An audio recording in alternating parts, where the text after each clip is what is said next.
Look closely at the edge of this muddy Australian waterway. What you are looking at is one of the most feared, destructive, and seemingly unstoppable invaders on the planet. A creature that has literally bankrupted local ecosystems and killed apex predators for decades. And right now, it is completely frozen in fear, because a native insect, a fraction of its size, with no special armor and no deadly venom of its own, is currently dismantling the invader's entire next generation, piece by piece. But 80 years ago, this wasn't a war zone. This was supposed to be a genius solution, a massive biological megaproject designed to save an industry. Instead, it became a disaster so severe that scientists thought nothing could ever reverse it, until they noticed the ants. This is the story of how an unstoppable biological monopoly took over a continent, and exactly how the smallest, most overlooked local resident found the ultimate loophole to tear it down. Back in the early 1930s, this wasn't an invasion. It was supposed to be a cheap, easy fix, a biological megaproject on an extreme budget. Sugarcane farmers in Queensland, Australia, were losing massive amounts of money. Their crops, which were the absolute lifeblood of the local economy, were being completely destroyed by something called the gray-backed cane beetle. The larvae of these beetles were eating the roots of the sugarcane, causing the massive plants to just wither and collapse. Farms were failing. Families were losing their land. The economic pressure was immense, and traditional chemical pesticides just weren't cutting it. It was too expensive, and it wasn't working fast enough. So, some well-meaning agricultural scientists looked at the problem, looked at the failing economy, and decided to play God. They heard a rumor that a specific type of toad in Hawaii had been successfully eating beetles in the sugarcane fields over there. They didn't do a decade of environmental impact studies. They didn't run massive controlled simulations. They just wanted a quick fix to a hemorrhaging financial problem. So, in 1935, an entomologist named Reginald Montgomery packed up a little over 100 cane toads from Hawaii and brought them on a boat across the ocean to Australia. The logic looked great on paper. It always does. Put the toads in the sugarcane fields, let them eat the beetles, save the crops, problem solved. Right? It was supposed to be a perfectly balanced equation. A zero-debt biological solution to a massive economic drain. They thought they were importing a simple biological worker. Instead, they unleashed a monopoly that was about to bankrupt the entire ecosystem. Erase the thing nobody accounted for in their perfect little spreadsheet. The gray-backed cane beetles lived high up on the upper stalks of the sugarcane plants. The cane toads? They are heavy, clumsy, ground-dwelling amphibians. They couldn't jump that high. They couldn't even reach the one thing they were brought there to eat. So they just ignored the beetles completely. But they didn't die off. Far from it. The cane toad looked around at the warm, wet Australian landscape and realized there was zero competition. It was an untapped market. There were no natural predators that knew how to hunt them, and there was a massive buffet of native insects, small lizards, and mice just waiting to be eaten. So they started breeding, and not just a little bit. A single female cane toad can lay up to 30,000 eggs in a single clutch, and they can do this twice a year. Think about that math for a second. It is exponential growth in its purest, most terrifying form. The original 102 toads quickly became 1,000, then 100,000, then millions. They began to spread out of the sugarcane fields and march across the country, consuming resources at an incredible rate and pushing native species completely out of their own homes. And that's when Australia realized they hadn't just imported a useless pesticide. They had imported a heavily armored tank. Have you ever seen a massive corporate project or a government plan that looked brilliant on paper but completely failed the second it hit the real world? Let me know down in the comments, because this next part is exactly why those massive systems fail so spectacularly. You see, the real horror of the cane toad wasn't just how much it ate. It was what happened when something tried to fight back. Australia is famous for having some of the most dangerous, highly evolved predators on the planet. We are talking about apex hunters, massive snakes, aggressive marsupials like the quoll, and ancient reptiles. So when this slow, fat, bumpy toad showed up, native predators saw what looked like a free lunch, an incredibly easy meal. But if a native snake, A quoll, or a massive goanna lizard tried to take a bite, the toad wouldn't run. It wouldn't fight. It didn't need to. It would just sit perfectly still and secrete a thick, milky white substance from these large parotoid glands resting right on its shoulders. This substance is called bufotoxin, and it is incredibly, relentlessly lethal. When a predator bites down on the toad, the pressure forces the toxin out of the glands and directly into the predator's mouth. The toxin is immediately absorbed through the mucous membranes. It attacks the heart. Within minutes, the predator experiences massive cardiac arrest and dies. According to fatal impact records tracked by environmental agencies and the Journal of Applied Ecology, this toxin was so potent that freshwater crocodiles, literal dinosaurs that have survived mass extinctions, were turning up dead simply because they tried to eat a toad. The toad's defense mechanism was absolute. It was a completely rigged game. If you fought back against the invader, you died. The local wildlife was getting economically and literally crushed by an outsider they couldn't even touch. It is exactly like trying to fight a massive corporate monopoly that has infinite capital. They don't even have to fight you directly. Their sheer size and their built-in defenses just poison you out of the market. For decades, it looked hopeless. The toad had a perfect, impenetrable defense. Fast forward a few decades, and those original 100 toads had multiplied into hundreds of millions. They were marching westward across the continent at a rate of up to 30 miles a year. They moved like a toxic oil spill rolling over the environment. The government panicked.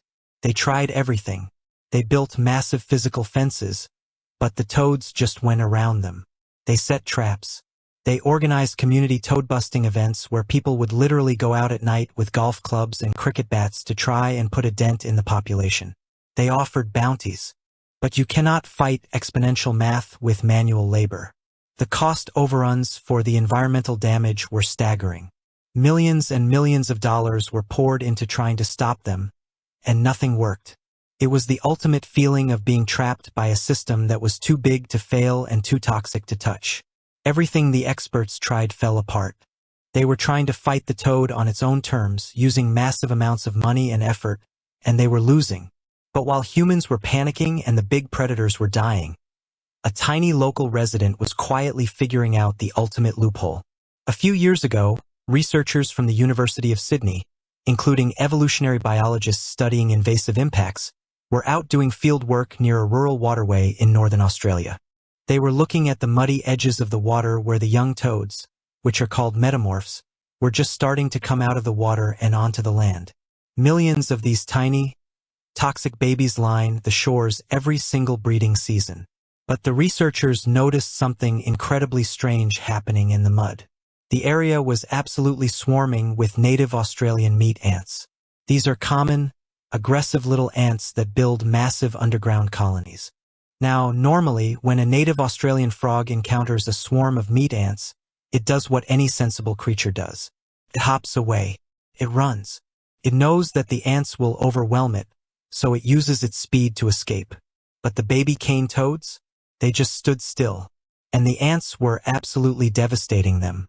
The researchers leaned in. They watched as the ants grabbed the toads by the legs, flipped them over, and went to work. The toads made absolutely no effort to escape. They just sat there and let it happen. The scientists realized they were watching something incredible. The toad was doing exactly what had kept its species alive and untouchable for 80 years. It was holding still, relying on its poison to save it. It was playing the only card it knew how to play. But against this specific enemy, that defense was a complete death sentence. If you love seeing the underdog find a brilliant loophole to beat a rigged system, hit the like button right now. Because the science of why this actually works is pure genius, and it applies to way more than just biology. It's brilliant asymmetric warfare. That highly toxic poison, the bufotoxin that stops the heart of a massive crocodile. Studies in functional ecology show that it evolved specifically to stop vertebrates, animals with backbones. To a dog, a snake, or a lizard, it's a heart-stopping poison. But a meat ant is an invertebrate. It's an insect. It has a completely different biological makeup. To the ant, that deadly, unbeatable toxin barely even registers. It's completely ineffective. The cane toad had a massive monopoly on defense, but it was heavily over-leveraged in one specific area. It relied entirely on the fact that its predators would be big animals affected by vertebrate poison. The toad's entire evolutionary instinct is to freeze and let the poison do the work. It is literally hardwired into their tiny brains. When threatened, do not run. Sit still. Let the giant bite you, and let the poison kill the giant. But the meat ant isn't a giant. It's tiny. It doesn't take one massive bite. It swarms. And because the poison doesn't work on the ant, the toad just sits there, completely frozen. Waiting for a defense mechanism to activate that is never going to work. The native frog survives the ants because it knows to run. It knows it has no armor, so it uses speed and agility. The invader dies because it trusts a broken, outdated system. The invader wasn't unstoppable at all. It was just protected against the wrong enemy. This isn't the end of Australia's cane toad problem. There are still millions of adult toads out there. It is still a massive, bloated ecological disaster, and it will take decades, maybe centuries, for the ecosystem to fully balance itself out. But this discovery by the researchers at the University of Sydney completely shattered the illusion that the invader was invincible. It proved that a system built on massive size, absolute arrogance, and a single rigid defense mechanism always has a blind spot. And that's exactly why this matters for you. It's so easy to look at a massive, rigged system and feel completely defeated. Look at the modern economy. Look at the housing market. It feels exactly like the cane toad invasion. You have massive institutional investors, huge corporate landlords, and hedge funds sweeping across the country, buying up single-family homes, outbidding regular families with cash offers, and driving rent prices through the roof. They are the monopoly. They are the toad. And their bufotoxin, their impenetrable defense mechanism, is infinite cheap capital. It's the ability to absorb massive losses that would bankrupt a normal person. If you try to fight them head-on, if you try to outbid them on the MLS, or if you try to play the traditional real estate game using the standard rules, you are acting like the crocodile biting the toad. You will get poisoned out of the market. The sheer weight of their resources will crush you.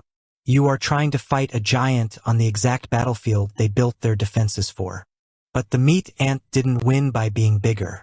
It didn't win by fighting the toad the way the crocodile did. It won by attacking the exact spot where the giant's armor meant absolutely nothing. This is what true financial arbitrage looks like. It's what real, extreme budget flipping and off-market real estate actually is. You have to be the meat ant. You cannot outmoney the massive corporations. But they are slow. They are heavily bureaucratic. They rely entirely on standard on-market MLS listings and massive, obvious data points. They cannot pivot quickly. They cannot sit down in a living room with a distressed seller and offer a creative, seller-financed solution built on empathy and human connection. They cannot microflip a neglected property in a secondary neighborhood using sweat equity and local relationships. The corporate giants freeze when a situation gets too messy or requires too much micro-level agility, just like the toad freezes when the ants swarm. They rely on their capital to protect them, but in the trenches of creative grassroots real estate, that capital is useless if they can't deploy it fast enough or creatively enough. You don't need to be massive to beat a rigged system. You just have to stop playing the game they built their defenses for and start playing the one they never saw coming. You have to find the loopholes. You have to find the off-market deals, the distressed properties, the tired landlords who want out but don't want to deal with a massive corporate buyer. You use agility, speed, and hyperlocal knowledge. That is your asymmetric advantage. The giant is completely blind to it.